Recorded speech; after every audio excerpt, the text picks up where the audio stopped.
आजमगढ़ में भोजपुरी स्टार और भाजपा नेता दिनेश लाल यादव निरहुआ ने पूर्व मुख्यमंत्री अखिलेश यादव पर जमकर निशाना साधा। उन्होंने कहा, एक बार अखिलेश यादव मुख्यमंत्री की कुर्सी पर पिता और चाचा की मदद से बैठ गए थे, लेकिन दिमागी रूप से आज तक इस कुर्सी से उतार नहीं पाए हैं।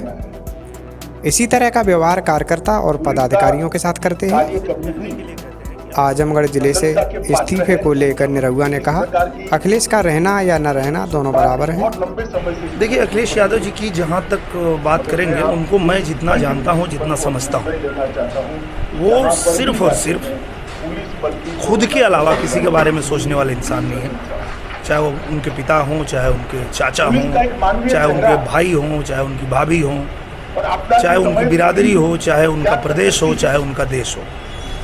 एक बार गलती से वो मुख्यमंत्री की कुर्सी पे बैठ गए थे माननीय नेताजी की वजह से और शिवपाल जी की वजह से, और तब से वो मुख्यमंत्री की कुर्सी से उतर तो गए, लेकिन दिमागी रूप से आज तक नहीं उतर पाए। आज तक उनको लगता है कि वो मुख्यमंत्री हैं, उसी तेवर में रहते हैं, उसी तरह वो अपने कार्यकर्ता से, अपने लोगों से बिहेव भी करते हैं। तो मुझे लगता है कि कोई भी उनके पार्टी का कार्यकर्ता अगर परेशानी में है या जैसे भी है, तो अगर वो उम्मीद रखता है कि उसके लिए वो कुछ करेंगे, तो वो कुछ करने वाले नहीं हैं। वो सिर्फ अपने लिए ही करते हैं और वो किसी के लिए कुछ नहीं करते। मीडिया से बात करते हुए कहा कि अखिलेश यादव अपने कार्यकर्ताओं के लिए कुछ नहीं करने वाले। अब तो इस जिले से इस्तीफा दे दिया है, जब यहाँ सांसद रहे तब भी कुछ नहीं किया। अखिलेश यादव का जहाँ स्वार्थ होगा वहीं काम करेंगे। यही कारण है कि आजमगढ़ को छोड़कर इटावा चले गए। वह खुद के अलावा किसी के बारे में सोचने वाले इंसान नहीं हैं। जिले में जो भी काम अधूरा है वह पूरा किया जाएगा।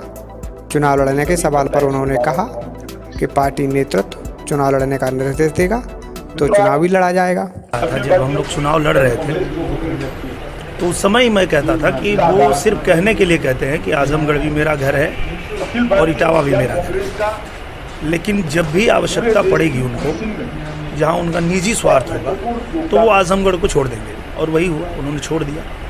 खैर वो रह के भी कुछ कर नहीं रहे थे, तो उनके रहने छोड़ने से कोई अंतर पड़ा नहीं, क्योंकि जब वो थे उस दौरान भी आजमगढ़ में जितने भी कार्य थे, जो भी चीज़ें थी, वो हम लोग चिन्हित करते थे और वो मुख्यमंत्री जी तक पहुंचाते थे। अब जब वो छोड़ के चले जा चुके हैं, उसके बाद भी महाराज जी का आदेश हम लोग को यही मिलता है कि आप लोग जो है एक बार वहाँ जाइए, जाकर के देखिए क्या क्या काम हुआ, क्या बाकी रह गया।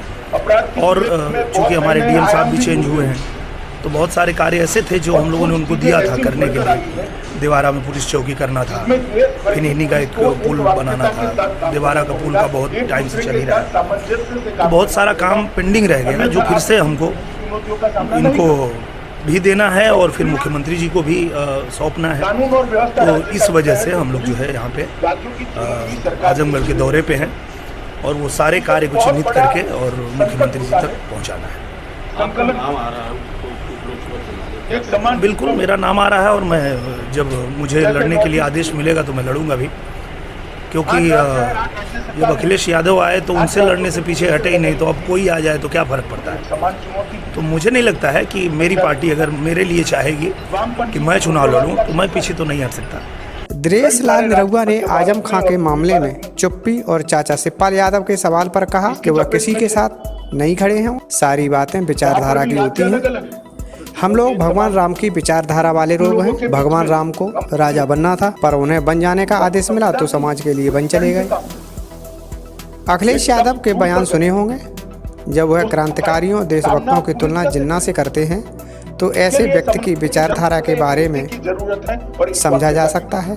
इस तरह की विचारधारा पर चलने वाला व्यक्ति अपने घर परिवार के लिए क्या करेगा, इसका अंदाजा लगाया जा सकता है।